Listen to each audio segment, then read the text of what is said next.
আমি আশা করব ওয়াজ মাহফিল, যেটি এই দেশের সবচেয়ে প্রাচীনতম কালচারের অন্যতম, এদেশের সবচেয়ে শক্তিশালী সংস্কৃতির অন্যতম হলো ওয়াজ মাহফিল। এই ওয়াজ মাহফিলগুলো আদর্শ ওয়াজ মাহফিলে পরিণত হবে। এই ওয়াজ মাহফিলগুলো মানুষের বিরক্তির কারণ হবে না। শহর এলাকায় রাত বিরাতে গভীর রাত পর্যন্ত দূর দূরান্তে মাইক লাগিয়ে মানুষের দুর্ভোগ সৃষ্টির কারণ হবে না। উচ্চ শব্দ দিয়ে মানুষকে বিরক্ত করার কারণ হবে না মাহফিলগুলো। আমরা যদি আদর্শ ওয়াজ মাহফিলের দৃষ্টান্ত স্থাপন করতে পারি, তাহলে এই দেশ কোরআনের আলোয় আলোকিত হবে, হাদিসের আলোকে আলোকিত হবে, আমাদের ঘরগুলো আলোকিত হবে দ্বীনের নূর এবং আলো দ্বারায়। আল্লাহ রাব্বুল আলামিন আমাদের সবাইকে কোরআন এবং হাদিসের আলো থেকে আলোকিত হওয়ার তৌফিক দান করুন। আজকের এই মাহফিলে আমরা যেরকম সবাই সমবেত হয়েছি, মাশাআল্লাহ, চরম নীরব নিস্তব্ধ পরিবেশে সবাই পিনপতন নীরব হয়ে এই মুহূর্তে কথা শুনছি। আমি আশা করব শেষ মুহূর্ত পর্যন্ত আমরা এই অবস্থা বজায় রাখবো। আরশে আজিমের মালিকের কাছে ফরিয়াদ করি, হে আল্লাহ, হে আরশের মালিক, আপনি আমাদের সবাইকে এখানে যেরকম একত্রিত হওয়ার তৌফিক দিয়েছেন, জান্নাতুল ফেরদাউসের আঙ্গিনায় প্রিয় হাবিব মুহাম্মদ মুস্তাফা সাল্লাল্লাহু আলাইহি সাল্লামের সাথে আমাদেরকে এরকম একত্র হওয়ার, সমবেত হওয়ার তৌফিক দান করুন, বলুন আমিন। সম্মানিত ভাইয়েরা, আমি আপনাদের সম্মুখে কোরআনে কারীমের গুরুত্বপূর্ণ একটি সূরা, সূরা হুজুরাতের একটি আয়াত তেলাওয়াত করেছি। সূরা হুজুরাতের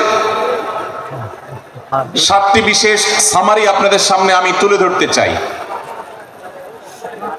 এই সূরার বিশেষ তাৎপর্য, এই সূরার যে বিশেষ বার্তা, আজ বাংলাদেশের যে সমাজ বাস্তবতা রয়েছে, সেই সমাজ বাস্তবতায় সূরাতুল হুজুরাত প্রতিটি ঘরে ঘরে প্রত্যেক মুসলমানকে বারবার পাঠ করা, পুনর্পাঠ করা প্রয়োজন। আমার রব, আমার আল্লাহ যদি আমাকে শক্তি সামর্থ্য দিতেন, আমি আমার দেশের প্রত্যেক মুসলিম ভাইকে বোনকে হাত জোড় করে, অনুরোধ করে, অনুনয় বিনয় করে সূরাতুল হুজুরাতের শুরু থেকে শেষ পর্যন্ত যে 18টি আয়াত রয়েছে, এই 18 আয়াতে ঐতিহাসিক যে 7টি বিশেষ বার্তা রয়েছে, সে বার্তাগুলো গ্রহণ করবার উদ্দেশ্যে বারবার অর্থ সহকারে সূরাতুল হুজুরাত বুঝে বুঝে পড়া, এর তাফসীর দেখার, এর সামারিকে বারবার জানার জন্য আমি অনুরোধ করতাম। আল্লাহ তাআলা আমাদের সবাইকে সূরাতুল হুজুরাত এর আলো দ্বারায় সবাইকে আলোকিত হওয়ার তৌফিক দান করুন।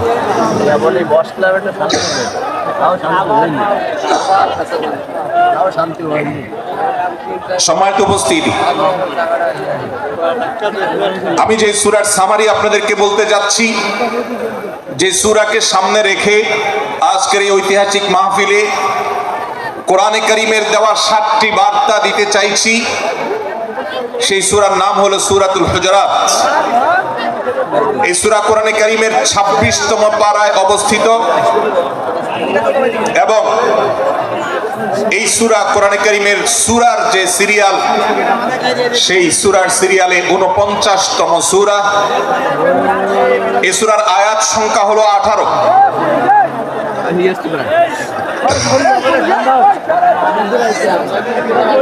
এই সূরার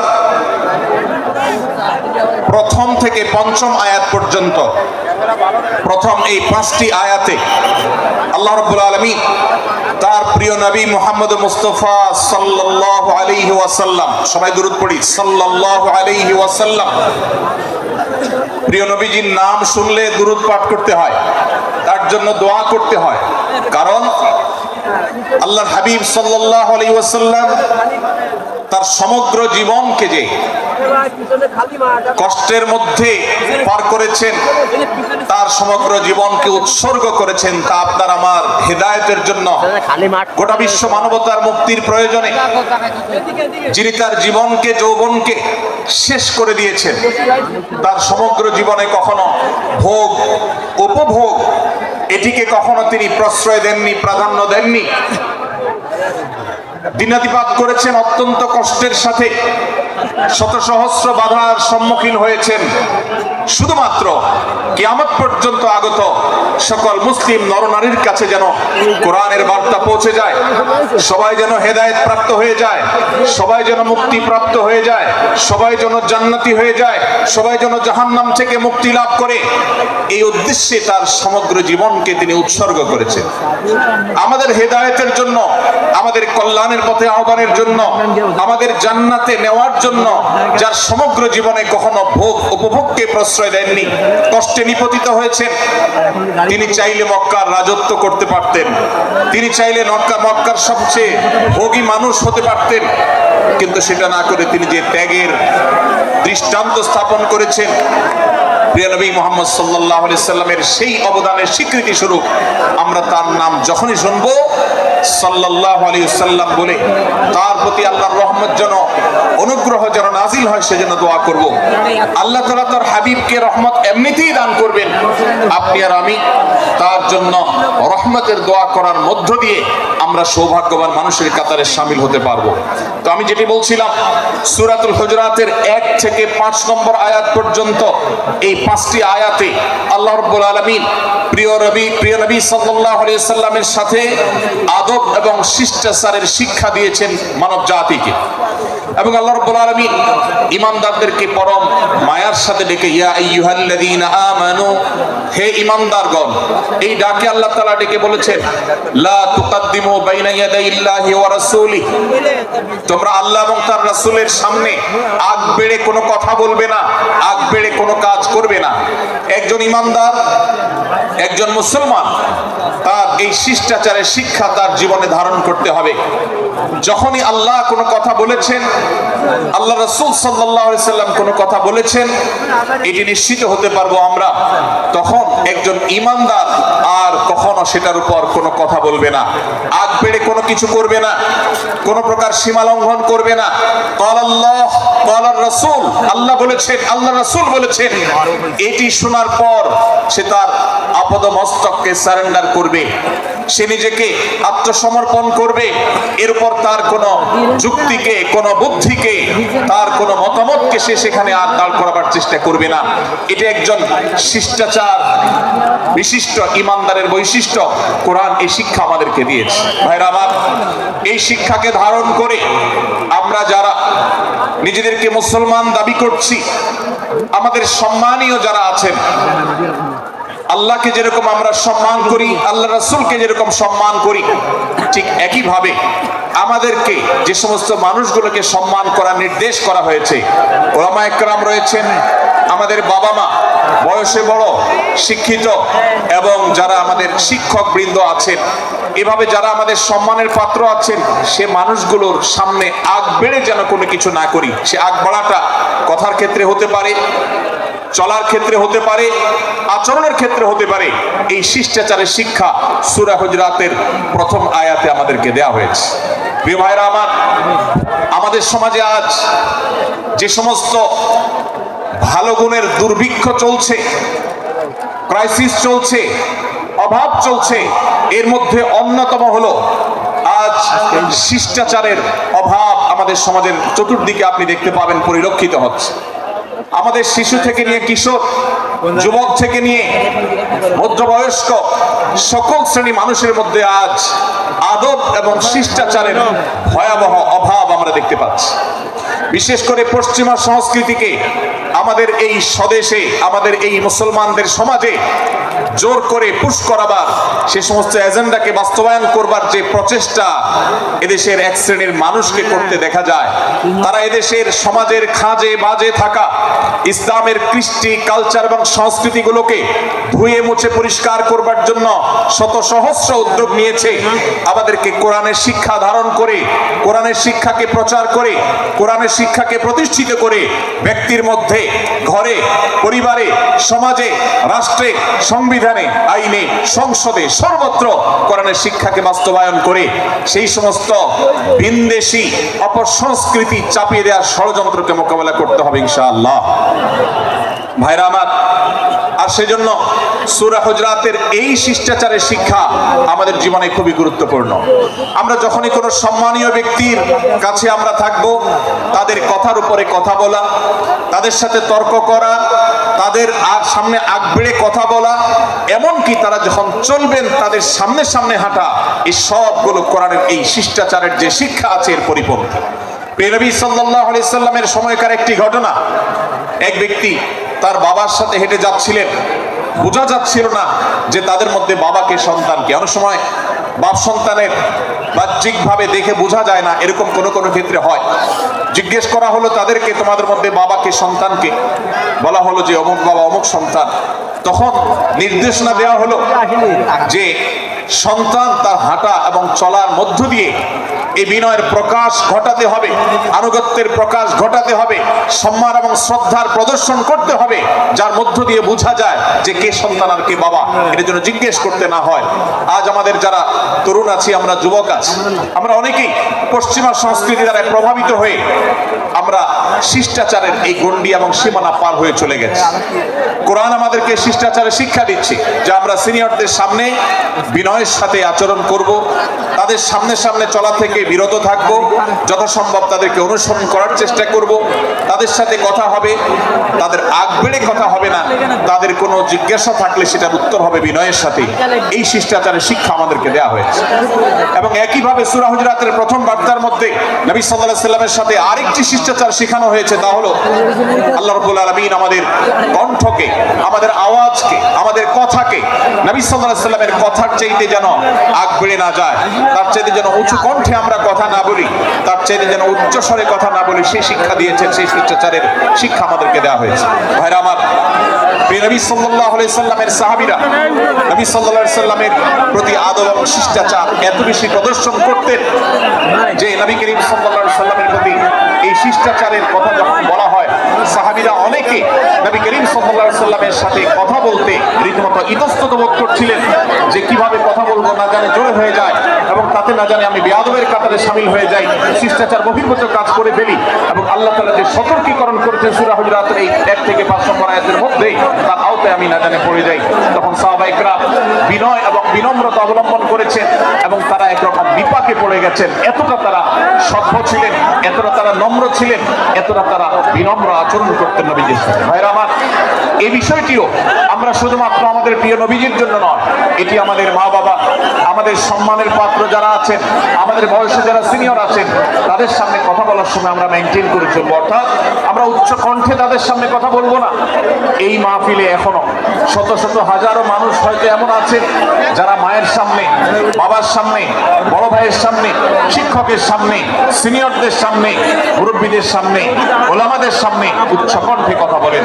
প্রিয় ভাইরা আমার, আমরা মুসলমানদের সন্তান, আমরা মুহাম্মদ সাল্লাল্লাহু আলাইহি সাল্লামের উম্মত, আমরা আবু বকর, ওমর, ওসমান, আলী রাদিয়াল্লাহু আনহুর অনুসারী, আমরা কোরআনের অনুসারী। কোরআনের অনুসারী কখনো বেয়াদব হতে পারে? কোরআনের অনুসারী কখনো বেয়াদব হতে পারে? কোরআন যে শিষ্টাচারের শিক্ষা দিয়েছে, এই শিক্ষা আমাদের মধ্যে ধারণ করতে হবে, আমাদের সন্তানদের শেখাতে হবে, আমাদের ঘরে ঘরে এই শিক্ষার চর্চা করতে হবে, আমাদের সমাজে এটিকে প্রতিষ্ঠিত করতে হবে। পশ্চিমা সংস্কৃতির যে ছোবল, সে ছোবল আমাদের সন্তানদেরকে আজকাল অনেক ক্ষেত্রে বেয়াদবে পরিণত করছে, তাদের অনেক সময় শিষ্টাচার থেকে বের করে দিচ্ছে। তারা কখনো স্বাধীনতার নামে, কখনো মত প্রকাশের নামে, কখনো বিভিন্ন নামে তারা কিন্তু হারিয়ে যাচ্ছে। আজকের এই বাস্তবতাকে উপলব্ধি করে সূরা হুজুরাতের 1 থেকে 5 নম্বর আয়াত, এর শিক্ষাকে আমাদের মধ্যে ধারণ করতে হবে। আল্লাহ তাআলা আমাদের সবাইকে সেই তৌফিক দান করুন। ভাইরা আমার, সূরা হুজুরাতের প্রথম বার্তা নবী সাল্লাল্লাহু আলাইহি সাল্লামের সাথে শিষ্টাচার, আল্লাহ এবং তার রাসূলের সামনে, আল্লাহ এবং তার রাসূলের সামনে আগ বেড়ে কোনো কথা না বলা, আগ বেড়ে কোনো আচরণ না করা, এটা তার প্রতি শিষ্টাচারের অংশ। এবং আল্লাহ রাসূলের সামনে উচ্চ কণ্ঠে জোরে কথা না বলা, এটাও তার প্রতি শিষ্টাচারের অংশ। আল্লাহ তাআলা আমাদেরকে এই শিষ্টাচার আমাদের জীবনের প্রত্যেকটা পদে পদে ধারণ করার তৌফিক দান করুন, আমিন। ভাইরা আমার, সূরা হুজুরাতের দ্বিতীয় যে শিক্ষা, সেই শিক্ষাটা বর্ণিত হয়েছে এই সূরা 6 থেকে 8 নম্বর আয়াত। 6 থেকে 8 নম্বর এই আয়াতের মধ্যে আল্লাহ রাব্বুল আলামিন আমাদেরকে দ্বিতীয় শিক্ষা দিয়েছে ইমানদার কখনো কোনো কথা বলার আগে সেই কথা সত্য কিনা বাস্তব কিনা সেটি যাচাই বাছাই না করে বলবে না। ইমানদার কখনো গুজবে কান দিবে না। ইমানদার কখনো শোনা কথার উপরে ভিত্তি করে কোনো সিদ্ধান্ত গ্রহণ করবে না। এই শিক্ষাটাও আজকের বাস্তবতার আলোকে আমাদের সমাজের জন্য অত্যন্ত গুরুত্বপূর্ণ এবং প্রয়োজনীয়। এ ভাইয়ের আমার, আমাদের চতুর্পাশে যদি আমরা তাকাই, আমরা দেখতে পাবো সোশ্যাল মিডিয়াতে, ফেসবুকে আজকাল কোনো তথ্য উপাত্ত পেলে সেটার পরখ করা ছাড়া, যাচাই বাছাই করা ছাড়া, সত্য অসত্য নিরূপণ করা ছাড়া আমরা অনেকে সেটার প্রচার প্রচারণা নেমে যাই। আমরা অনেকে সেটার শেয়ার দেওয়া শুরু করে দিই। আমরা অনেকে এটার উপর ভিত্তি করে অনেককে নিন্দা মন্দ করা শুরু করে দিই। এমনকি আজ আমরা যেই জায়গায় দাঁড়িয়ে আছি, বাংলাদেশের যে সামাজিক বাস্তবতা, সেই বাস্তবতার আলোকে বলা যায় অনেক সময় অনেক ব্যক্তিকে সমাজে মিডিয়ার মাধ্যমে নানাভাবে হয়রানি করে তাকে খারাপ মানুষ হিসাবে, কালপিট হিসাবে দেখানো হয়, অথচ তার দোষ, যে সমস্ত দোষের কথা তাকে বলা হয়, যে সমস্ত দোষে তাকে দোষী বানানো হয়, সে সমস্ত দোষ থেকে তিনি শত সহস্র গুণ পবিত্র এবং পরিচ্ছন্ন। ভাইরা আমার, আজকের এই বাস্তবতায় আমাদেরকে বিশেষ করে রাখতে হবে যে আমরা যেই কোনো মূল্যে, যেই কোনো ভাবে যেন কোনো প্রকার গুজবে কান না দিই, আমরা যেন গুজব থেকে বেঁচে থাকি। আল্লাহ তাআলা আমাদেরকে তৌফিক দান করুন। ভাই, এদিকে অনেক বেশি বাঁশির আওয়াজ শোনা যাচ্ছে। স্বেচ্ছাসেবকরা বাঁশির আওয়াজ দেওয়া ছাড়া আপনারা ভলান্টিয়ারি করুন। এত বেশি বাঁশির আওয়াজ আসছে যে কথা বলা কঠিন হয়ে যাচ্ছে। অনুগ্রহ করে বাঁশির আওয়াজ কম করে আপনারা ভলান্টিয়ারি করুন। এখনো অনেক বাঁশির আওয়াজ শোনা যাচ্ছে, বাঁশির আওয়াজগুলো বন্ধ করুন। মাশাআল্লাহ, এখন বন্ধ হয়েছে।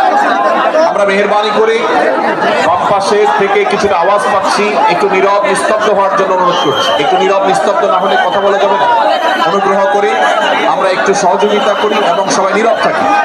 ভলান্টিয়াররা অপ্রয়োজনে বাঁশির আওয়াজ দিবেন না, অপ্রয়োজনে বাঁশির আওয়াজ দিবেন না। আমাদের দেশে শব্দ দূষণ, শব্দ সন্ত্রাস, এটা এই দেশের কমন কালচার হয়ে গেছে। রাস্তা যাবেন, প্রয়োজনে অপ্রয়োজনে গাড়ির হর্ন বাজাবে।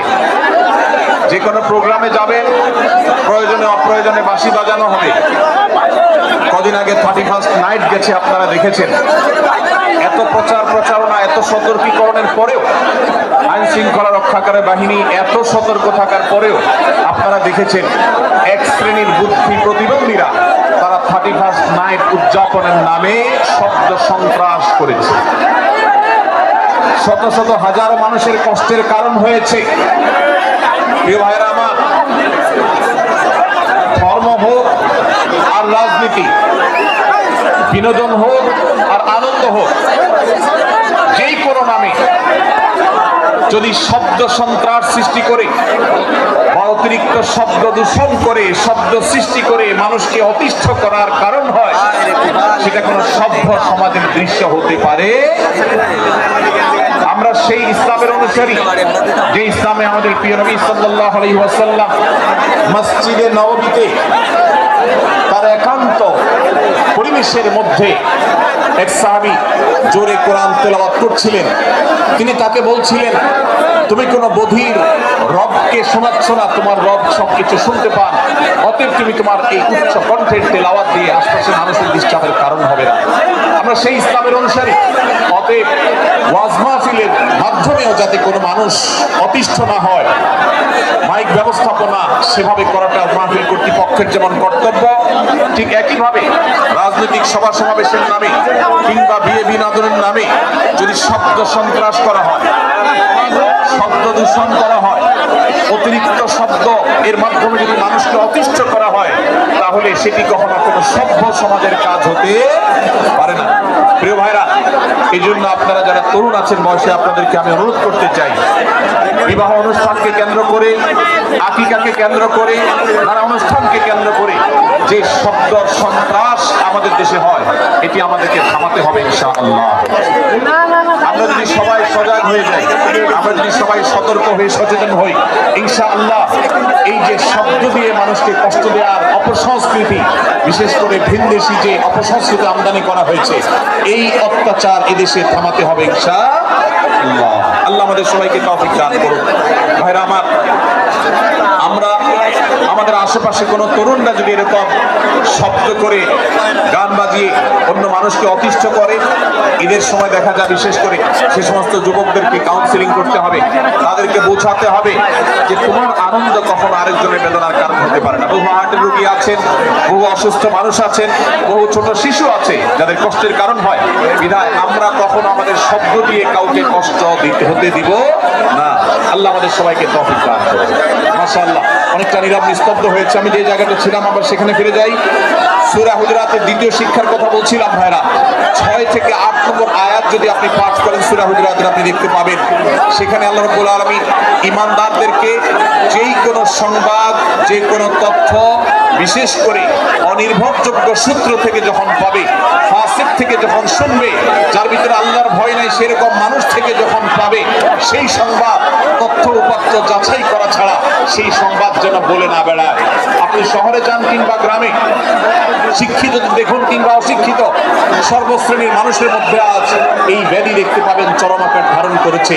কারোর ব্যাপারে কোন নেগেটিভ কথা শুনেছেন, কোন মন্দ কথা শুনেছেন, সে কথার প্রচার প্রচারণা শুরু করে দেন। সেটা কি সঠিক কিনা, সেটা কি সত্য কিনা, সেটা কি যথার্থ কিনা, সেটা কোনো প্রপাগান্ডা কিনা, সেটা কোনো মিথ্যাচার কিনা, সেটা কোনো গুজব কিনা, এটা যাচাই করার প্রয়োজন অনুভব করে না। অথচ আমরা সেই মুহাম্মদ সাল্লাল্লাহু আলাইহি সাল্লামের উম্মত, যে মুহাম্মদ সাল্লাল্লাহু আলাইহি সাল্লাম আমাদেরকে সতর্ক করেছেন, কাফা বিল মারই কাযিবান আন ইউহাদ্দিসা বিকুল্লি মা সামিআ, কোন ব্যক্তি যা শুনে সেটাই যদি বলে বেড়ায়, তথ্য উপাত্ত যাচাই না করে, সেটাকে ভালো করে যাচাই বাছাই না করে, সেটাকে অনুসন্ধান না করে, সত্য সত্য নিরূপণ করবার চেষ্টা না করে, তাহলে সে মিথ্যাবাদী হওয়ার জন্য যথেষ্ট। এজন্য আজকের এই মাহফিল থেকে আমরা অঙ্গীকার করে যাব, আজকের এই মাহফিল থেকে আমরা নিয়ত করে যাব, এই মজলিসে বসে এই মুহূর্তে নিজে নিজে সংকল্প করব, আমার জীবনে সোশ্যাল মিডিয়া কিংবা ফেসবুকে, ইউটিউবে অথবা অফলাইনে, আমার বাস্তব জীবনে আমি কখনো কোনো মানুষ সম্পর্কে যে কোনো তথ্য উপাত্ত পেয়ে ভুল কোনো ধারণা, মন্দ কোনো ধারণা করার প্রতি পোষণ করবো না। কোনো তথ্য উপাত্ত যদি পাই, কোনো সংবাদ যদি পাই অনির্ভরযোগ্য সূত্রে, তাহলে সেক্ষেত্রে সেটা যাচাই বাছাই করা ছাড়া আমি সেটাকে বিশ্বাস করতে যাব না। এটাই হলো আমাদের ঈমানের দাবি। ভাইরা আমার, একজন ঈমানদার এতটা সরল হবে না যে যা শুনবে সে সেটাকে বিশ্বাস করে বসবে। একজন ঈমানদার এতটা বাস্তবতা থেকে দূরে থাকবে না যে তিনি তার পাওয়া কোনো সংবাদকে অনুসন্ধান করবে না। আল্লাহ তাআলা আমাদের সবাইকে সূরা হুজুরাতের এই দ্বিতীয় শিক্ষাটাকে আমাদের জীবনে ভালো করে ধারণ করার তৌফিক দান করুন। আল্লাহ বলেছেন, ইয়া আইয়ুহাল্লাযীনা আমানু, হে ঈমানদারেরা, ইন জাআকুম ফাসিকুম বিনাবাইন ফাতাবায়ানু, তোমাদের কাছে কোন ফাসিক, যার মধ্যে আল্লাহর ভয় নেই, এরকম কোন মানুষ যদি কোন সংবাদ উপস্থাপন করে, এমনকি গণমাধ্যমেও যদি কোনো সংবাদ প্রচারিত হয়, সংবাদদাতার মধ্যে যদি আল্লাহর ভয় না থাকে, সে যদি টাকার বিনিময়ে কারোর চরিত্র হরণ করতে পারে, সে যদি অ্যাডভার্টাইজ পেয়ে কোনো কোম্পানির হয়ে দালালি করতে গিয়ে অন্য কারোর বিরুদ্ধে কোনো মিথ্যাচার করে, সে যদি বিদেশিদের এজেন্ডা বাস্তবায়ন করতে গিয়ে আলেম সমাজের চরিত্রকে কলঙ্কিত করে, কোনো ভালো মানুষকে দোষী হিসাবে সাব্যস্ত করে, আল্লাহ তাআলা আমাদেরকে সতর্ক করেছেন, ফাতাবায়ানু, সেই সংবাদ সত্য কিনা আমাদেরকে যাচাই করতে হবে। আন তুসিবু কওমান বিজাহালা ফাতুসবিহু আলা মা ফাআলতুম নাদিমিন, যদি আমরা যাচাই বাছাই না করে যা শুনে সেটাকে বিশ্বাস করতে থাকি, তাহলে আমরা এক সময় লজ্জিত হতে হবে, অনুতপ্ত হতে হবে আমাদের এই ভুল অবস্থানের কারণে। এজন্য ভাইরা, আজকের এই মাহফিল থেকে আমরা প্রতিশ্রুতি নিজের সঙ্গে নিজে দিয়ে যাব যে আমরা কখনো কোনো তথ্য উপাত্ত পেলে, কোনো সংবাদ পেলে, সেটাকে বিশেষ করে কারো চরিত্র সম্পর্কিত যদি হয়, কারোর সম্পর্কে নেগেটিভ যদি হয়, তাহলে সেটাকে বিশ্বাস করবার আগে ভালো করে অনুসন্ধান করব। যতক্ষণ আমি নিশ্চিত না হব ততক্ষণ পর্যন্ত সেটার প্রচার করব না। আল্লাহ তাআলা আমাদের সবাইকে কোরআনের এই শিক্ষাটাও আমাদের জীবনে ধারণ করবার তৌফিক দান করুন। ভাইরা আমার, তৃতীয় যে শিক্ষা সূরা হুজুরাতের, সেটি হলো আল্লাহ রাব্বুল আলামিন সূরা হুজুরাতের 9 এবং 10 নম্বর আয়াতে ইমানদারদের মধ্যে যদি কখনো মতভিন্নতা, মতপার্থক্য, যে এটা যদি মারামারিতে পরিণত হয়, ইমানদারদের মধ্যে যদি কখনো দুই পক্ষ গন্ডগোল এবং ফাসাদের মধ্যে লিপ্ত হয়ে যাওয়ার মতো দৃশ্যের অবতারণা হয়, তাহলে আমরা যেন আমাদের মুসলমান ভাইদের ঘর পোড়ার মধ্যে আলু পোড়া দিতে না যাই। আমরা যেন আমাদের মুসলমান ভাইদের মধ্যকার বিভেদকে আরো বৃদ্ধি করতে সহায়তা না করি। আমরা যেন মীমাংসার পথ অবলম্বন করি। আমরা যেন তাদের মধ্যকার সম্পর্কে যে অবনতি হয়েছে সেটাকে দূর করবার চেষ্টা করি। আল্লাহ রাব্বুল আলামিন এই নির্দেশ দিতে গিয়ে বলেছেন, ওয়া ইন তাইফাতানি মিনাল মুমিনিনা ইকতাতালু, যদি ইমানদারদের দুটি দল, দুটি গ্রুপ নিজেদের মধ্যে মারামারিতে লিপ্ত হয়ে যায়, ফাসলিহু বাইনাহুমা, তাহলে তোমরা সেই বিবাদমান দুটি দলকে মীমাংসা করবার চেষ্টা করবে। আজ আমাদের মধ্যে এরকম বহু বিষয়কে কেন্দ্র করে মুসলমানদের মধ্যে অনেক সময় মুখোমুখি অবস্থান আমরা দেখতে পাই, যা দুর্ভাগ্যজনক, যা হওয়ার কথা ছিল না। এমনকি জাগতিক বিষয়ে যেমন হয়, ধর্মের নামে, ইসলামের নামে আজ আমরা হাজার হাজার টুকরা হয়েছি। আজ গোটা বিশ্বে আমাদের মুসলমানদের যে অবস্থান দুর্বল হয়েছে, এর অন্যতম প্রধান কারণ হলো আমাদের অনৈক্য। আমরা যদি আজ আহলে কিবলা, আহলে সুন্নাহ ওয়াল জামাআতের অনুসারীরা নানান মত এবং পথের অনুসারী হওয়া সত্ত্বেও, নানান থট এবং পন্থার অনুসারী হওয়া সত্ত্বেও, আমরা যদি মৌলিক বিষয়গুলোর উপর সবাই ঐক্যবদ্ধ থাকতাম, আমরা যদি আল্লাহ তাআলার দেওয়া ইত্তিহাদ মাআল ইখতিলাফ, বৈচিত্র্যময় ঐক্য, বিভিন্ন বিষয় মতভিন্ন থাকা সত্ত্বেও মৌলিক বিষয়ে ঐক্যমতে আমরা যদি থাকতে পারতাম, আমাদের মধ্যে যদি মুসলিম ভ্রাতৃত্ববোধ থাকতো, আমাদের মধ্যে যদি বলয় ভিত্তিক যে দেয়াল আর প্রাচীরগুলো আছে সেগুলো যদি না থাকতো, তাহলে আজ বাংলাদেশের বাস্তবতা হলো, বাংলাদেশে আল্লাহর কোরআন, আল্লাহ রাসূল সাল্লাল্লাহু আলাইহি ওয়াসাল্লামের হাদিসের আলোকে বাংলাদেশ আজ অটোমেটিক পরিচালিত হতো, ঠিক কিনা বলে? আমরা যদি আজ ঐক্যবদ্ধ থাকতাম, তাহলে এদেশের হাতে গোনা যাবে এরকম স্বল্প সংখ্যক নাস্তিকেরা, ইসলাম এবং মুসলমানদের শত্রুরা, তারা আমাদেরকে নিয়ে তারা আজ যে খেলা খেলছে, আমাদেরকে যে তারা শাসন করছে, আমাদেরকে যে তারা তাদের অধীনস্থ করে রাখছে, আমাদের উপরে যে আজ ভিনদেশি কালচার চাপিয়ে দিচ্ছে, আমাদের উপরে তারা যে আজ কর্তৃত্ব করছে, আমাদেরকে আজ টুকরা টুকরা করছে, এই দুঃসাহস তারা কোনোদিন দেখাতে পারতো না যদি আমরা ঐক্যবদ্ধ থাকতাম। ভাইরা আমার, এই জন্য আমরা সব বিষয়ে সবাই একমত হব না। আজকের এই মাহফিলে যত মানুষ এসেছেন সবাই সব বিষয়ে একমত নন। এমনকি আজকের এই মাহফিল কর্তৃপক্ষ যে আয়োজন করছেন 3 দিন ব্যাপী, এই মাহফিলে আপনারা দেখেছেন এখানে কওমি এবং আলিয়া উভয় জায়গা থেকে বক্তা নির্বাচন করা হয়েছে, অসাধারণ সমন্বয় করা হয়েছে। এটি একটি ঐক্যের বার্তা। আমরা আশা করব মাঠ পর্যায়ে আমরা যারা কাজ করব, আমরা প্রত্যেকে আমাদের অন্য মতের, ভিন্ন মতের যে সমস্ত মুসলমান ভাইরা আছেন, তার সাথে আপনার কোনো থটগত মত পার্থক্য থাকতে পারে, চিন্তাগত কোনো ভিন্ন মত থাকতে পারে, কিন্তু দিন শেষে তিনি আপনার মুসলমান ভাই। তার আল্লাহ আর আপনার আল্লাহ এক, তার রাসূল এবং আপনার রাসূল এক, তার কিবলা এবং আপনার কিবলা এক, তার কোরআন আর আপনার কোরআন এক, তার নামাজ আর আপনার নামাজ এক, তার রোজা আর আপনার রোজা এক, তার যাকাত এবং আপনার যাকাত এক, তার সাথে আপনার মোটা এবং মৌলিক বিষয়ে কোনো মত পার্থক্য নাই। অতএব ছোটখাটো বিষয়কে কেন্দ্র করে আপনি যদি তাকে আপনার প্রতিপক্ষ মনে করেন, আপনি তাকে আপনার শত্রু মনে করেন, এটা হবে আপনার ইসলামের জন্য, আপনার জন্য, এদেশের মুসলমানদের জন্য সবচেয়ে বড় ভুল। ভাইরা আমার, হারদুই হযরত আশরাফ আলী থানভী রহমাতুল্লাহ আলাইহির সর্বশেষ খলিফা আবুল হক সাহেব রহমাতুল্লাহ আলাইহি বলতেন, दीन के हर काम करने वालों को रफीक समझो फरीक न समझो। যারাই আল্লাহর দ্বীনকে বুলন্দ করবার জন্য, যারাই আল্লাহর দ্বীনকে সেবা দেওয়ার জন্য, খেদমত করার জন্য কাজ করছে, তার পদ্ধতি তোমার থেকে ভিন্নতর হতে পারে, তাকে তুমি তোমার বন্ধু মনে করো, সহযাত্রী মনে করো, পথযাত্রী মনে করো, সহযোদ্ধা মনে করো, তোমার প্রতিপক্ষ মনে করবে না। প্রিয় ভাইরা আমার, আজ বাংলাদেশে ইসলাম যতটা পিছিয়ে আছে তার প্রধান কারণ হলো আমাদের অনৈক্য।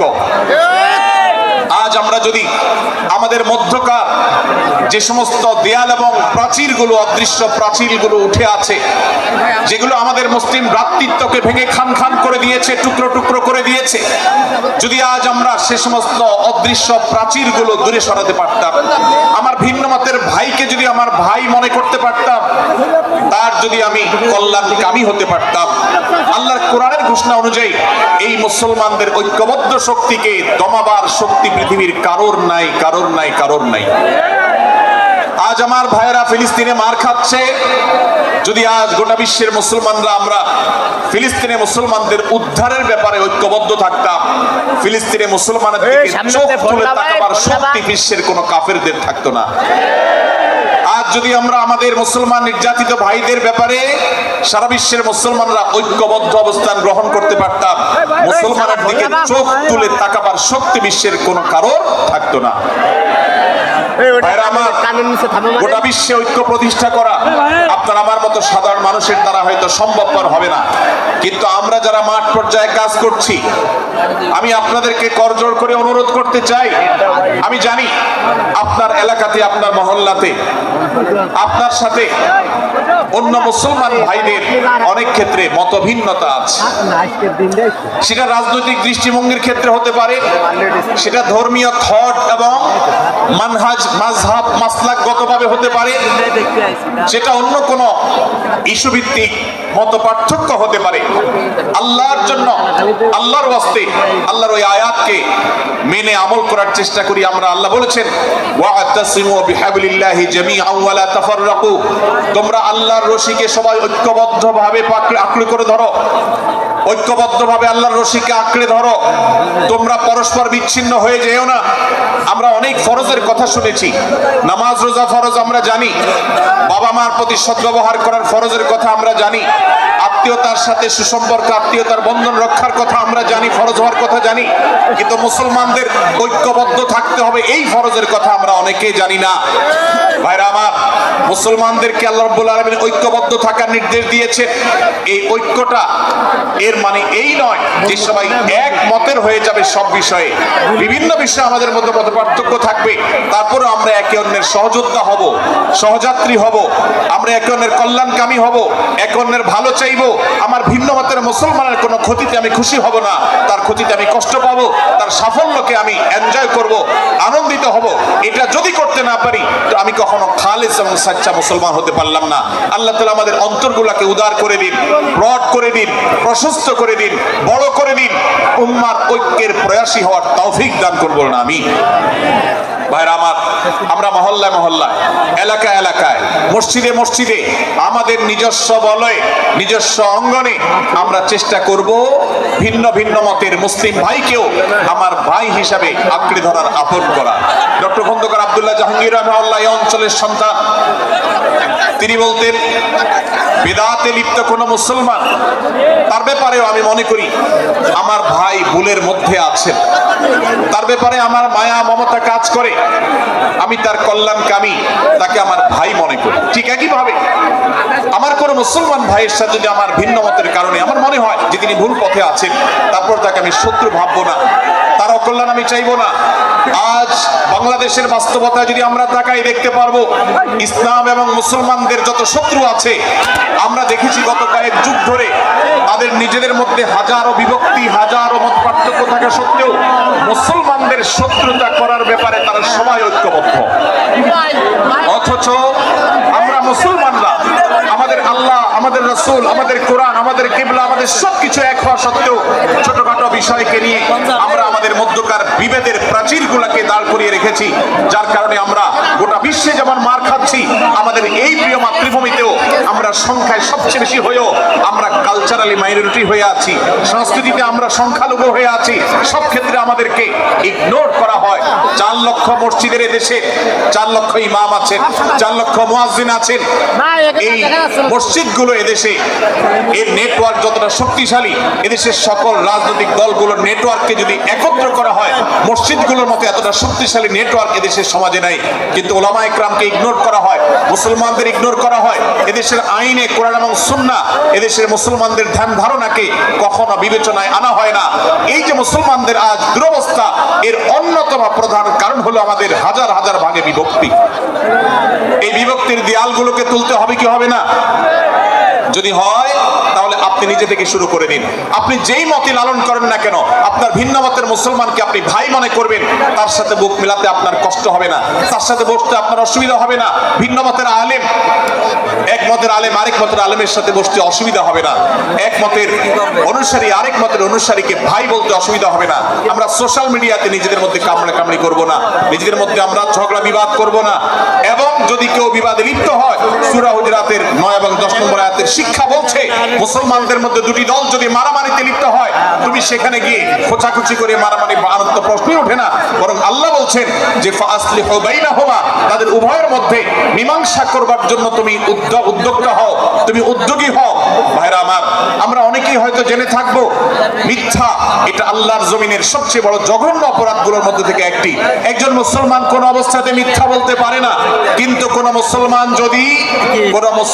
যদি অন্য মুসলমানের সাথে কখনো বিবাদ বিতণ্ডায় লিপ্ত হয়ে যায়, দুজন মুসলমান বা দুটি বলয়, দুটি পক্ষ, দুটি গোষ্ঠী মুসলমানদের, তাদের মধ্যে যদি কোনো বিষয় দিয়ে ভুল বুঝাবুঝি তৈরি হয়, ভিন্ন মত সৃষ্টি হয়, একে অন্যের সাথে শত্রু ভাবাপন্ন হয়ে যায়, তাহলে তাদের দুইজনের মধ্যে বা দুই পক্ষের মধ্যে মীমাংসা করবার জন্য কেউ যদি মিথ্যা কথাও বলে, অর্থাৎ আপনি এক পক্ষের কাছে গিয়ে বললেন, ভাই আপনি যাকে এত খারাপ মনে করছেন, যার ব্যাপারে আপনি এতটা রাগান্বিত হয়ে আছেন, আমি তো জানি তিনি আপনার ব্যাপারে অনেক সৎ চিন্তা রাখেন, আপনার ব্যাপারে অনেক ইতিবাচক ভাবনা রাখেন, আপনার ব্যাপারে অনেক সুধারণা পোষণ করেন।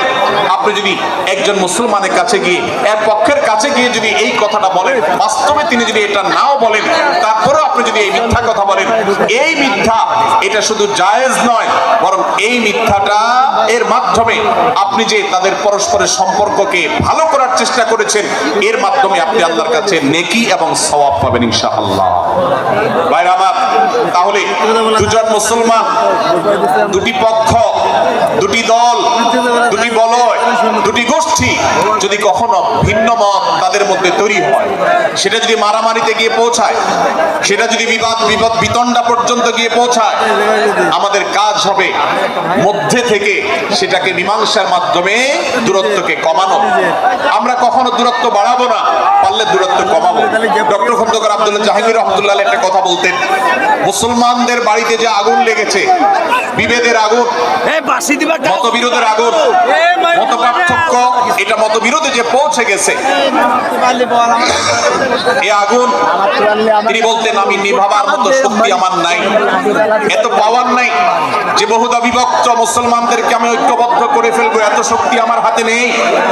কিন্তু একটা শক্তি আমার কাছে আছে ভাই, সেটা হলো যে বিবাদমান মুসলমানদের মধ্যে বিবাদ যেন আর না বাড়ে, বিবাদের যে আগুন লেগেছে সে আগুনে যেন আর ঘি ঢালা না হয়, কেরোসিন ঢালা না হয়, সেজন্য আমি ভূমিকা রাখতে পারি।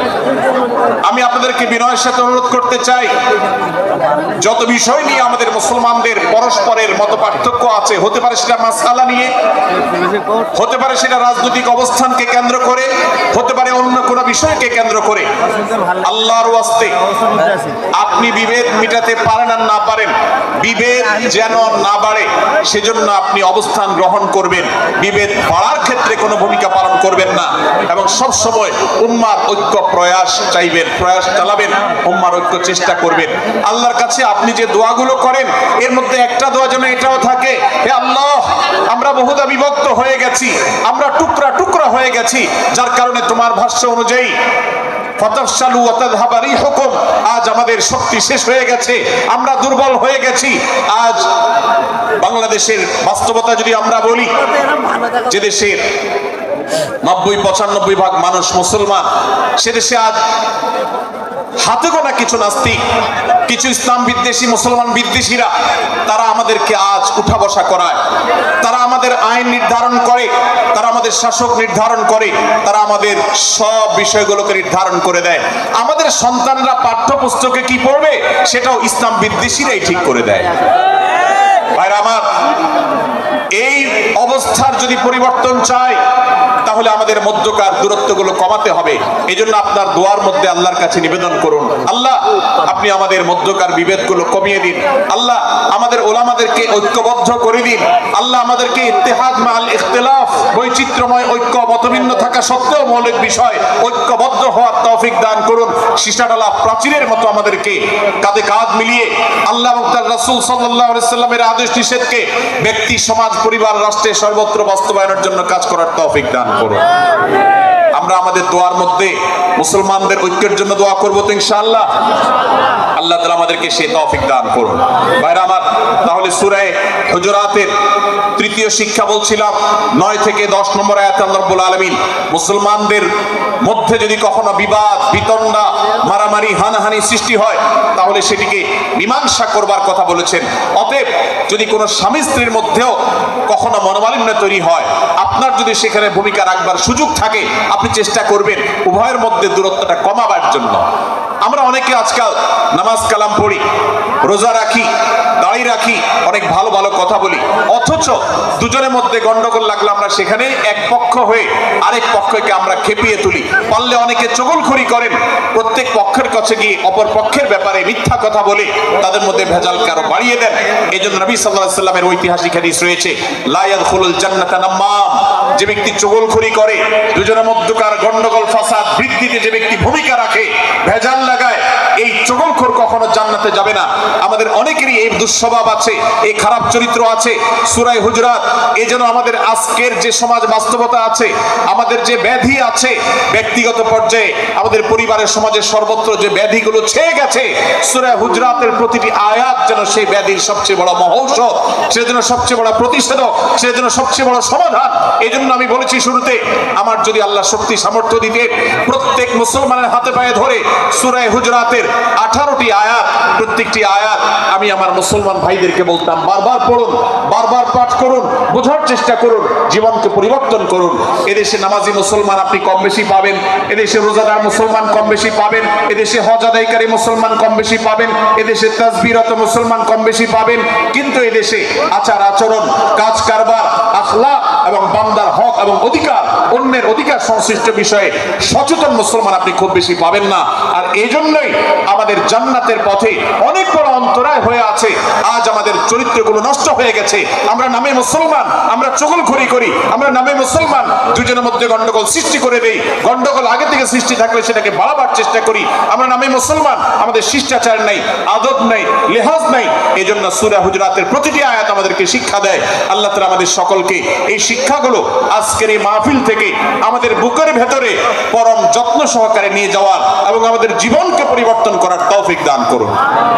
ভাইরা আমার, তৃতীয় এই শিক্ষাটি শেষ করে আমি বলতে চাচ্ছি, চতুর্থ আয়াতে আল্লাহ রাব্বুল আলামিন আমাদেরকে বলেছেন, আমরা যেন কেউ কাউকে নিয়ে বিদ্রূপ না করি, ব্যঙ্গ না করি, কেউ কাউকে যেন বাজে নামে না ডাকি, কেউ যেন কাউকে খোঁচাখুচি না করি, কেউ যেন কারোর নাম বিকৃত করে তাকে না ডাকি। ভাইরা আমার, এই আয়াতটি আমি শুরুতে তেলাওয়াত করেছি। আল্লাহ বলেছেন, ইয়া আইয়ুহাল্লাযীনা আমানু লা ইয়াসখার কওমুম মিন কওমিন আসা আন ইয়াকুনু খায়রাম মিনহুম। হে ঈমানদারেরা, হে মুসলমানেরা, তোমাদের কেউ যেন অন্য কারোর নাম ধরে অন্য কাউকে ব্যঙ্গ, বিদ্রূপ, ঠাট্টা না করে। আমরা একে অন্যকে নিয়ে ঠাট্টা করি কি করি না? বিদ্রূপ করার রোগ আমাদের মধ্যে আছে না নাই? ভাইরা আমার, জাগতিক বিষয় তো আছেই, এমনকি দুর্ভাগ্যজনক বাস্তবতা হলো ধর্মের নামে, ইসলামের নামে একদল মুসলমান অপর দল মুসলমানকে নিয়ে হাসি, ব্যঙ্গ, বিদ্রূপ, রাশাহাসি এবং নাম বিকৃত করা এবং খোঁচাখুচি করা, এই কাজগুলো আমাদের মধ্যে আছে না নাই?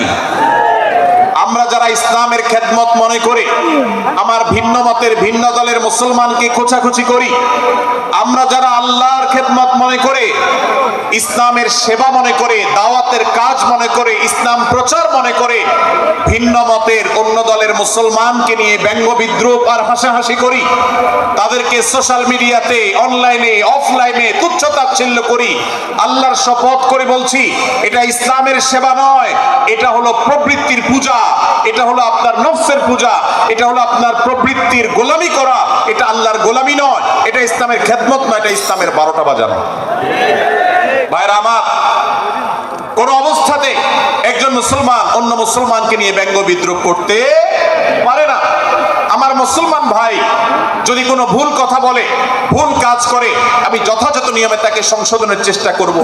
সমালোচনা করার দরকার হলে সেটাও করব, কিন্তু হাসাহাসি নয়, বিদ্রুপ নয়, ব্যঙ্গ করা নয়। আজ আমাদের তরুণদের মধ্যে এটা একটা আর্টে পরিণত হয়েছে। আপনারা রোস্টিং ভিডিওর কথা কম বেশি সবাই জেনে থাকবেন। রোস্টিং ভিডিওর কথা আপনারা জানেন কি জানেন না?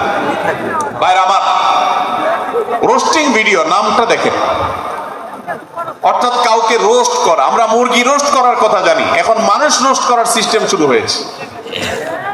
একজন মানুষের কোনো ভুল কিছু পেয়েছেন, অবশ্যই আপনি সমালোচনা করবেন।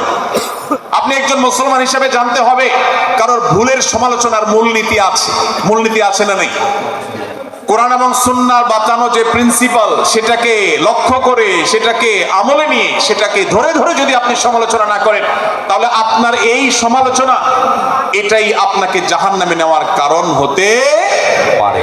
ভাইরা আমার, আপনি কাউকে রোস্ট করার নামে, কাউকে সমালোচনা করার নামে, হতে পারে কেউ ভুল করেছেন, কিন্তু সেটা করতে গিয়ে যদি তার অধিকার নষ্ট করেন, আপনি সীমা ছাড়িয়ে চলে যান, আপনি যদি ব্যঙ্গ বিদ্রুপ করে হারামের পর্যায়ে চলে যান, তাহলে সূরা হুজরাতের আয়াতের আলোকে আপনি কবিরা গুনাহে লিপ্ত হলেন। আমরা অনেকে আছি যে ব্যক্তিগত পর্যায়ে এই বিদ্রুপ করাটাকে আমরা কোনো বিষয় মনে করছি না। সোশ্যাল মিডিয়াতে অনেকগুলো ভিডিও ক্লিপ আছে, আপনাদের চোখে নিশ্চয়ই পড়েছে, আমার চোখে বহু পড়েছে, যে অনেক সময় দেখা যায় বিনোদনের নামে কাউকে খোঁচাখুচি করা, কাউকে অপমান করা, কাউকে হয়তো ধাক্কা দিয়ে পানিতে ফেলে দেয়া, কাউকে কষ্ট দেয়া, কাউকে হয়তো প্রতারিত করা, এটাকে আমরা এনজয় করি। অনেক ভিডিও ক্লিপে দেখা যায় এভাবে কাউকে কোনোভাবে অপমানিত করে, কাউকে কোনোভাবে ধোঁকা দিয়ে বোকা বানিয়ে আমরা এনজয় করি, আমরা হাসাহাসি করি। আমাদের রুচি নষ্ট হতে হতে আজ এই পর্যায়ে এসেছে যে এটা আমাদের এনজয়ের বিষয় হয়েছে, এটা আমাদের আনন্দের বিষয় হয়েছে। ভাইরা আমার, সূরা হুজরাতের এই আয়াত, অর্থাৎ 11 নম্বর আয়াত, এই আয়াত বলছে আমাদের জন্য কোন মুসলমানকে, কোন মানুষকে ব্যঙ্গ বিদ্রুপ করা হারাম। কোন মুসলমানকে ব্যঙ্গ বিদ্রুপ করা কি হারাম। অতএব আপনি রসিকতা করে যদি কারোর সাথে ব্যঙ্গ বিদ্রুপ করেন এবং সেটা যদি তার মনে কষ্ট হওয়ার কারণ হয়, তিনি যদি সমাজের মানুষের কাছে হেয় প্রতিপন্ন হন, তাহলে ইসলামী শরীয়তের দৃষ্টিকোণ থেকে সারা বিশ্বের সমস্ত ওলামাদের ঐক্যমতে সেটা হারাম। আমরা চুরি করা হারাম জানি, আমরা ডাকাতি করা হারাম জানি, আমরা মাদক সেবন করা হারাম জানি, আমরা নামাজ ত্যাগ করা হারাম জানি। এই সমস্ত হারাম থেকে আমরা অনেকেই বেঁচে থাকি, কিন্তু আমি আমার মুসলমান ভাইয়ের চরিত্র হনন করছি, শুধুমাত্র সাধারণ জীবনযাত্রার ক্ষেত্রে করছি তা নয়, এমনকি ধর্মের নামে, ইসলাম প্রচারের নামে, দাওয়াতের নামে আমরা আমাদের প্রতিপক্ষ মুসলমান ভাইকে নিয়ে অনেক সময় ব্যঙ্গ বিদ্রুপ করি, হাসাহাসি করি, তাকে ছোট করি, তাচ্ছিল্য করি, হেয় করি, তার সম্মানহানি করি। আমরা জানি না আমাদের প্রিয় নবী সাল্লাল্লাহু আলাইহি ওয়াসাল্লাম এর একটা হাদিস আমাদের সামনে রয়েছে, সহিহ মুসলিমে বর্ণিত হয়েছে। নবী করিম সাল্লাল্লাহু আলাইহি ওয়াসাল্লামের এই হাদিস আজ সবচেয়ে অসহায় হাদিস। অসহায় হাদিস এই জন্য বললাম যে আজকের এই হাদিসের উপরে কেউ আমল করে না, এই হাদিসটাকে কেউ পাত্তা দেয় না, এই হাদিসকে কেউ গুরুত্ব দেয় না, অথচ এই হাদিস প্রত্যেক মুসলমানের বুকে বুকে ঝুলিয়ে রাখা দরকার। এই হাদিস আমাদের ঘরে ঘরে ঝুলানো দরকার, এই হাদিস আমাদের অফিসগুলোতে শোভা পাওয়া দরকার, এই হাদিস আমাদের জীবনে বাস্তবায়ন হওয়া দরকার। নবী করিম সাল্লাল্লাহু আলাইহি ওয়াসাল্লাম সেই হাদিস বর্ণনা করেছেন। আবু হুরায়রা রাদিয়াল্লাহু তাআলা আনহু তিনি বলেছেন, লা তাহাসাদু, লা তাহাসাদু, হে মুসলমানরা, তোমরা কেউ কাউকে কখনো হিংসা করবে না, কেউ কাউকে হিংসা করবে না। আমাদের মধ্যে হিংসা আছে না নাই? হিংসা আছে না নাই? আমরা একে অন্যকে হিংসা করি। একদল মুসলমান অন্য দল মুসলমানকে হিংসা করে, কেউ কারো ভালো দেখতে পারে না। ভাইরা আমার, আল্লাহ নবী বলেছেন, লা তাহাসাদু, তোমরা একে অন্যকে হিংসা করো না। ওয়ালা তানাজাসু, কেনা বেচা করতে গিয়ে কেউ কাউকে ধোঁকা দিও না, প্রতারণা করো না। ওয়ালা তাবাগাদু, তোমরা একে অন্যের সাথে শত্রুতা বিদ্বেষ পোষণ করবে না।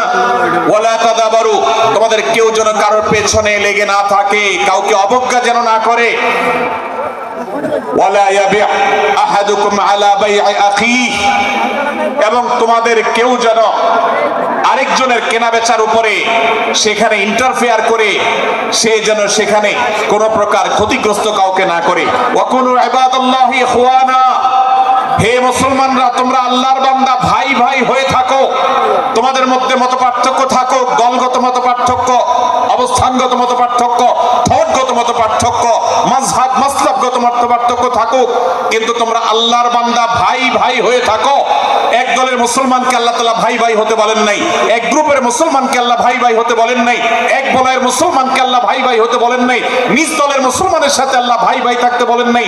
আল্লাহ বলেছেন সকল মুসলমানদের সাথে ভাই ভাই হয়ে থাকার জন্য, ভ্রাতৃত্বের বন্ধনে থাকার জন্য। এইজন্য আল্লাহ নবী সাল্লাল্লাহু আলাইহি ওয়াসাল্লাম সে নির্দেশ করেছেন। আল্লাহ নবী সাল্লাল্লাহু আলাইহি ওয়াসাল্লাম আরো বলেছেন, আল মুসলিমু আখুল মুসলিম, মুসলমান মুসলমানের ভাই, লা ইয়াজলিমুহু ওয়ালা ইয়াখযুলুহু, কোন মুসলমান কোন মুসলমানকে জুলুম করতে পারে না, তার আইল ঠেলতে পারে না, তার জমি দখল করতে পারে না, তার অধিকার নষ্ট করতে পারে না, তাকে কথা দিয়ে অত্যাচার করতে পারে না, ওয়ালা ইয়াখযুলুহু, তাকে অপমানিত করতে পারে না, লাঞ্ছিত করতে পারে না, ওয়ালা ইয়াকযিবুহু, তার সাথে মিথ্যা বলতে পারে না, ওয়ালা ইয়াহকিরুহু, তাকে তাচ্ছিল্য করতে পারে না। আত-তাকওয়া হাহুনা, আত-তাকওয়া হাহুনা, আত-তাকওয়া হাহুনা। নবীজি তিনবার নিজের বুকের দিকে তাকিয়ে দেখিয়েছেন, তাকওয়া এখানে, তাকওয়া এখানে, তাকওয়া এখানে। আমাদের অন্তরকে ভালো করতে হবে, সমস্ত মুসলমানদের জন্য উদার হতে হবে, কলিজাকে বড় করতে হবে, মনটাকে ব্রড করতে হবে, প্রশস্ত করতে হবে, অন্য মুসলমানকে ভাই মনে করতে হবে। কোন ভিন্ন মতের মুসলমানের সাথে শত্রুতা পোষণ করা যাবে না। ভাইরা আমার, অতএব এই হাদিসকে সামনে রেখে এই হাদিসের শেষ অংশে নবী সাল্লাল্লাহু আলাইহি ওয়াসাল্লাম বলেছেন, আল মুসলিমু কুল্লুল মুসলিমি আলাল মুসলিমি হারামুন দামুহু ওয়া মালুহু ওয়া ইরদুহু। এক মুসলমানের জন্য অন্য মুসলমানের তিনটি জিনিসকে আল্লাহ তাআলা হারাম করে দিয়েছেন। কোন মুসলমানের রক্ত এটা প্রবাহিত করা, কাউকে হত্যা করা যেরকম হারাম, কোন মুসলমানের সম্পদ অন্যায়ভাবে আপনি ভোগ করবেন, দখল করবেন, মেরে দিবেন, এটা হারাম। ঠিক একইভাবে কোন মুসলমানের সম্মান নষ্ট করবেন, ইজ্জত নষ্ট করবেন, সম্ভ্রম নষ্ট করবেন, অপমান করবেন, এটাকে আল্লাহ তাআলা হারাম করেছেন। আল্লাহ তাআলা আমাদের সবাইকে অন্য মুসলমানদের ব্যাপারে এরকম দায়িত্বশীল ভূমিকা রাখার তৌফিক দান করুন, বলুন আমিন। ভাইরা আমার, সূরা হুজুরাতের 4 নম্বর আয়াতের এই শিক্ষাকে ধারণ করে আমরা কারোর প্রতি ব্যঙ্গাত্মক আচরণ করব না। অনেক মুসলমান আছেন অন্য মুসলমানদের নাম ধরে ধরে বিদ্রুপ ব্যঙ্গ করেন, নাম বিকৃত করেন। অনেক সময় আমরা রসিকতা করেও আমাদের অনেকের নাম বিকৃত করি। আল্লাহ সুবহানাহু ওয়া তাআলা এটাকে হারাম করেছেন। এমনকি নবী সাল্লাল্লাহু আলাইহি ওয়াসাল্লাম বলেছেন, লা তাকুল লিকাসিরিন ইয়া কাসিরু, কোন খাটো বা বেটে মানুষকে হে বেটে, হে খাটো এরকম বলে ডেকো না। নবী সাল্লাল্লাহু আলাইহি ওয়াসাল্লাম বলেছেন, এভাবে ডাকলে তিনি অপমানিত হন। আল্লাহ তাকে এভাবে সৃষ্টি করেছেন। আমরা অনেক সময় দেখা যায় একে অন্যকে খোঁচা মারতে গিয়ে তার গায়ের রং কালো হলে, তিনি দেখতে আকারে ছোট হলে তাকে আমরা ব্যঙ্গ করি, বিদ্রুপ করি, তাকে আমরা তাচ্ছিল্য করি, তাকে আমরা অপমান করি, তাকে আমরা অপদস্থ করি। ভাইরা আমার, এটা আমাদের জন্য হারাম। আমি আবারও বলছি, চুরি হারাম আমরা জানি, ডাকাতি হারাম আমরা জানি, আমরা অন্যান্য হারামের কথা জানি, কিন্তু এই যে এক মুসলমান অন্য মুসলমানের অধিকার নষ্ট করা হারাম, এটা আমরা জানি না। এক মুসলমান অন্য মুসলমানের নাম বিকৃত করা হারাম, এটা আমরা জানি না। এই ব্যাপারেও আমরা দেখেছি যে আমরা যারা ইসলামের দাওয়াতের কথা বলি, কোরআন হাদিসের কথা বলি, তারাও দেখা যায় সোশ্যাল মিডিয়াতে, ফেসবুকে একদল মুসলমান অন্য দলে মুসলমানদেরকে নানা বাজে উক্তি দিয়ে ডাকাডাকি করে, বিকৃত নামে ডাকে, বিকৃত উপাধি দেয়, খারাপ কথা বলে, অমুকের দালাল তমুকের দালাল ইত্যাদি ধারণা করে কথা বলে। এই কাজগুলো হারাম, এগুলো আমরা কখনো করব না। 5 নম্বর যে শিক্ষা আছে সূরা হুজুরাতে, সেটা হলো 12 নম্বর আয়াতে আল্লাহ রাব্বুল আলামিন এখানে কুধারণা করাকে হারাম করেছেন, মন্দ ধারণা করতে আল্লাহ তাআলা নিষেধ করেছেন, এবং গীবত করতে, পেছনে লাগতে নিষেধ করেছেন। ভাইরা আমার, এই একটি আয়াত অর্থাৎ সূরা হুজুরাতের 12 নম্বর আয়াত, এই আয়াতটি শিক্ষা ধারণ করে যদি আমরা আমাদেরকে শুধরাতে পারি, সংশোধন করতে পারি, তাহলে ইসলামের মেইন যে কাজগুলো আছে, ঈমানকে বিশুদ্ধ করা এবং শিরক মুক্ত ঈমান আনা, 5 ওয়াক্ত নামাজ পড়ার পর, বান্দার হক আদায়ের পর, এই আয়াতটির পর আমল করলে আপনার জান্নাতে যাওয়ার সবচেয়ে বড় বাধা দূর হয়ে যাবে ইনশাআল্লাহ। ভাইরা আমার, যে আয়াতে আল্লাহ তাআলা আমাদেরকে কারো প্রতি মন্দ ধারণা করতে নিষেধ করেছেন, গীবত করতে নিষেধ করেছেন, কারো পেছনে লাগালাই করতে নিষেধ করেছেন, সেই আয়াতে আল্লাহ রাব্বুল আলামিন বলেছেন, ইয়া আইয়ুহাল্লাযীনা আমানু ইজতানিবু কাসীরাম মিনায-যন্ন, হে ঈমানদারেরা, হে মুসলমানরা, তোমরা কারোর প্রতি ধারণা, মন্দ ধারণা তোমরা করো না, এটা থেকে বিরত থাকো। অনেক ধারণা অর্থাৎ মন্দ ধারণা, এটা গুনাহ, এটা থেকে বিরত থাকো। ইন্না বাদায-যান্নি ইথম, কারণ কিছু কিছু ধারণা অর্থাৎ যেগুলো মানুষের সম্পর্কে কোনো তথ্য উপাত্ত ছাড়া নিছক ধারণা প্রসূত মন্দ ধারণা করা হয়, সেগুলো গুনাহের কারণ, সেগুলো অপরাধের কারণ, সেগুলো কবিরা গুনাহ, সেগুলো পাপাচার, সেগুলো আল্লাহর অসন্তুষ্টির কারণ, সেগুলো আল্লাহর অবাধ্যতার কারণ। এজন্য ভাই কারোর প্রতি মন্দ ধারণা করা যাবে না। এক্ষেত্রে আমি জানি আমাদের ব্যক্তিগত পর্যায়ে কারোর ব্যাপারে কোনো কিছু কথা উঠেছে অথবা সামান্য একটু সন্দেহ তৈরি হয়েছে, আমরা তার চরিত্র নিয়ে টানাটানি করি। আমরা জানি না একজন মুসলমানের চরিত্রের মূল্য কত বড়। আমার কাছে সুস্পষ্ট প্রমাণ আসার আগ পর্যন্ত কোন মুসলমানের চরিত্র নিয়ে আমার ব্লেম করবার কোনো অধিকার আমার নাই। এই জন্য একজন মুসলমান কখনো কারো প্রতি কুধারণা করবে না, মন্দ ধারণা পোষণ করবে না, খারাপ ধারণা পোষণ করবে না। আল্লাহ তাআলা আমাদেরকে এবং মুসলমানের সম্পর্কে খারাপ ধারণা করা থেকে বেঁচে থাকার তৌফিক দান করুন। ভাইরা আমার, কিছুটা বিশৃঙ্খলা দেখা যাচ্ছে। আমরা আপনাদেরকে বিনীতভাবে অনুরোধ করতে চাই, অনুগ্রহ করে সবাই বসে পড়ুন। যারা দাঁড়িয়ে আছেন তারা একটু বসে পড়ুন, সবাই যার যার দায়িত্বে বসে যান। আপনি আরেকজনের চিন্তা না করে আপনি একটু বসে যান। ভলান্টিয়ার ভাইরা প্যান্ডেলের ভেতরে পেছনে কি হচ্ছে আপনারা একটু দেখুন। ডান পাশে যে সমস্ত ভাইরা আছেন, ভাইরা আপনারা আমার কথা শুনুন। ডান পাশে আমার প্যান্ডেলের ডান পাশে যারা আছেন আপনাদেরকে আমরা অনুরোধ করছি, ওয়াজ মাহফিলের মঞ্চে, তাফসীর কোরআন মাহফিলের প্যান্ডেলে এসে আমরা যদি বিবাদ বিতণ্ডায় লিপ্ত হই, আমরা সে বিষয়ে আলোচনা করছি। আল্লাহর ওয়াস্তে আমরা বিবাদ বিতণ্ডা বন্ধ করি। আপনারা একটু শান্ত হন, আল্লাহর জন্য একটু সবর করেন। ভাইরা আমার, এদিকে যে কিছুটা বিশৃঙ্খলা দেখা যাচ্ছে, আপনাদেরকে আমরা অনুরোধ করছি আপনারা একটু বিশৃঙ্খলা বন্ধ করুন। ভাইরা এখানে যারা দাঁড়িয়ে আছেন সবাই বসে যান, সবাই বসে যান, সবাই বসে যান। যশোরের মানুষের দুর্নাম হোক আপনারা কি চান? আপনারা কি চান যশোরের মানুষের দুর্নাম হোক? তাহলে আশপাশে ভাইরা ওনাদেরকে সবাইকে বসাই দেন, বসাই দেন, কাউকে দাঁড়ায় থাকতে দিবেন না। ভাই সবাই বসেন, সবাই বসে যান। এখানে যারা দাঁড়িয়ে আছেন সবাই বসেন, অনুগ্রহ করে সবাই ধৈর্য ধারণ করেন এবং বসেন। আজকের এই মাহফিল সুন্দরভাবে শেষ হোক। আপনারা কি চান কি চান না? ভাই আপনারা কি চান কি চান না? যদি আপনারা চান, অনুগ্রহ করে আমার ডান পাশে যারা বিশৃঙ্খলা করছেন তারা বসে যান। আপনাদেরকে আমরা অনুরোধ করছি এখান থেকে বসে যান। আপনারা কি ডক্টর মিজানুর রহমান আজহারী সাহেবের আলোচনা শুনতে চান কি চান না? যদি চান তাহলে মেহেরবানি করে আওয়াজ বন্ধ করে পরিবেশ শান্ত করে। এখানে অল্প কিছু মানুষের মধ্যে বিশৃঙ্খলা দেখা যাচ্ছে। কোনো কারণে এত বড় মাহফিল, এত মানুষের, লাখো লাখো মানুষের সমাগম, এখানে কোনো কারণে ঝামেলা হতেই পারে, কিন্তু আমরা অনুগ্রহ করে ধৈর্য ধারণ করি। ধৈর্য কোথায়? সবাই বসে যায়, সবাই বসে যান, আওয়াজ বন্ধ করে। ভলান্টিয়ার ভাইরা এদিকে বিনয়ের সাথে মানুষদেরকে বসানোর জন্য চেষ্টা করেন। আশপাশের যারা আছেন বসে, তারা দাঁড়ানো ভাইদেরকে হাতে পায়ে ধরে বসান, সবাই সবাইকে টান দিয়ে বসান। ভাই এই পাশে যারা বিশৃঙ্খলা আচরণ করছেন তারা আপনারা একটু বসেন। আপনারা যদি বিশৃঙ্খলা আচরণ না থামান তাহলে সেক্ষেত্রে মাহফিল সুন্দরভাবে শেষ করা যাবে না। আবার আলোচনার শেষের দিকে আমরা আলোচনা শেষ করে এশার নামাজ পড়বো, তারপরে আমাদের শেষ অধিবেশন হবে ইনশাআল্লাহ।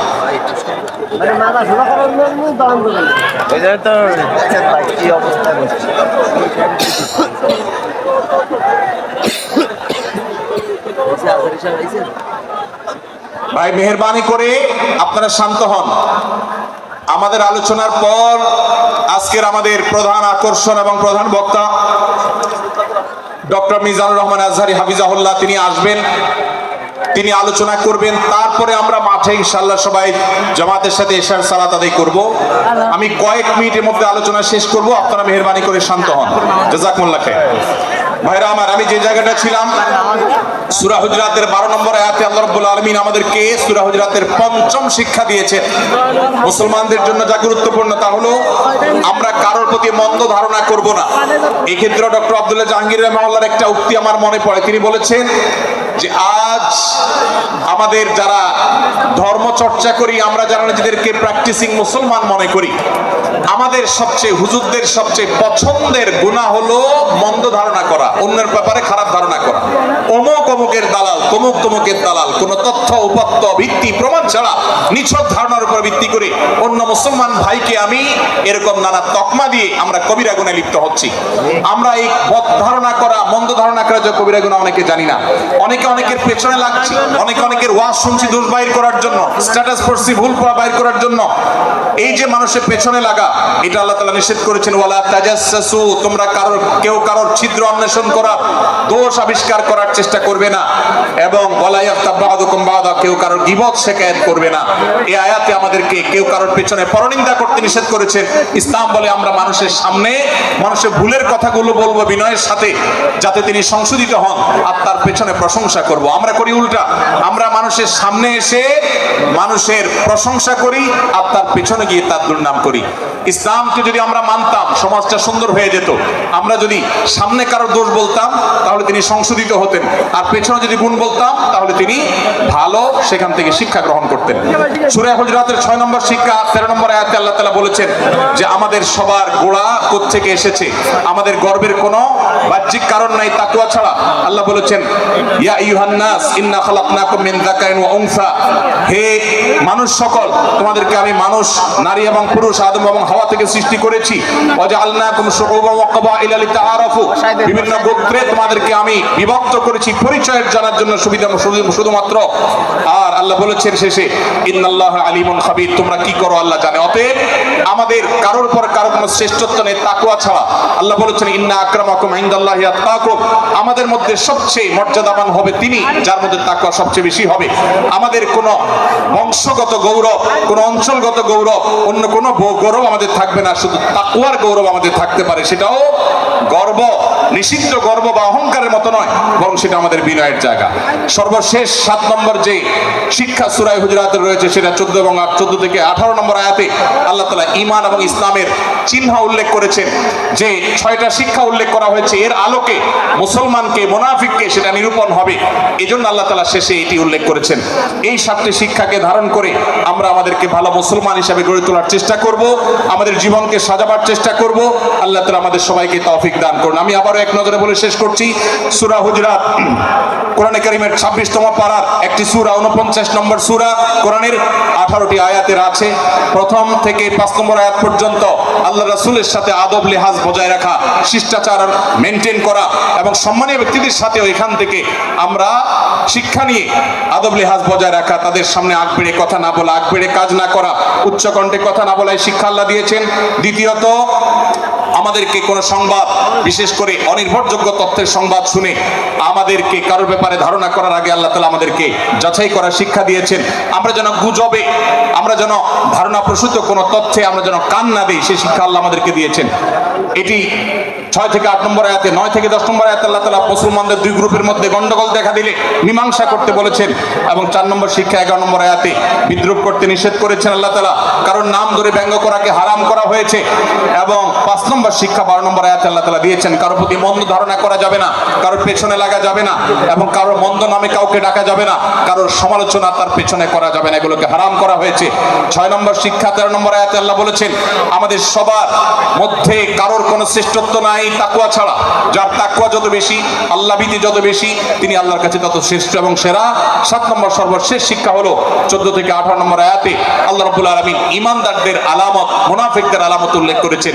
সেখান থেকে শিক্ষা নিয়ে আমরা আমাদের ঈমানকে পরখ করার চেষ্টা করব, আমাদের আমলকে পরখ করার চেষ্টা করব। আল্লাহ তাআলা আমাদেরকে সূরা হুজরাতের আলোকে আমাদের জীবনকে গঠন করার তৌফিক দান করুন, বলুন আমিন। আল্লাহ তাআলা আমাদের সবাইকে আজকের এই তাফসীর কোরআন মাহফিল থেকে সূরা হুজরাতের এই 7টি শিক্ষাকে ধারণ করে ভালো মুসলমান, যে মুসলমান সম্পর্কে নবীজি বলেছেন আল মুসলিমু আখুল মুসলিম, মুসলমান মুসলমানের ভাই। যে হাদিসে নবীজি বলেছেন যে আল মুসলিমু মান সালিমাল মুসলিমুনা মিন লিসানি ওয়া ইয়াদি, মুসলমান সে যার হাত আর মুখ দ্বারা অন্য কোন মুসলমান কষ্ট পায় না, নিরাপদে থাকে। আমরা আমাদের সমাজকে শান্তিপূর্ণ সুশৃঙ্খল রাখতে হলে আমাদেরকে মুসলমান হতে হবে, ভালো মানুষ হতে হবে। আমাদের হাত মুখ দ্বারা কেউ কষ্ট পাবে না, কারোর হক নষ্ট করব না, কারোর অধিকার নষ্ট করব না, কারোর কষ্টের কারণ হবে না, কাউকে আঘাত করব না, কাউকে গালি দিব না, কারোর কোনো প্রকার অধিকার খর্ব করব না, জুলুম করব না। আল্লাহ তাআলা আমাদের সবাইকে কোরআন এবং হাদিস যে মুসলিমের চিত্র অঙ্কন করেছে, কোরআন এবং হাদিসে মুসলিমের যে রূপরেখা বর্ণনা করেছে, কোরআন এবং হাদিসে যে আদর্শ মুসলমানের চিত্র উপস্থাপন করেছে, আল্লাহ আমাকে, আপনাকে, আমাদের সবাইকে সেই মুসলমান হওয়ার তৌফিক দান করুন, বলুন আমিন। ভাইরা আমার, আমরা আমরা মুসলমানরা যদি কোরআন হাদিসের আলোকের সে আদর্শ মুসলমান হতে পারি, বিশ্বের মানচিত্র পরিবর্তন হতে সময় লাগবে না, বাংলাদেশের পরিস্থিতি পরিবর্তন হতে সময় লাগবে না। তবে সবকিছুর আগে আমাদেরকে বদলাতে হবে, আমাদেরকে মুসলমান হতে হবে, কোরআন এবং হাদিসের বাস্তব অনুসারী হতে হবে।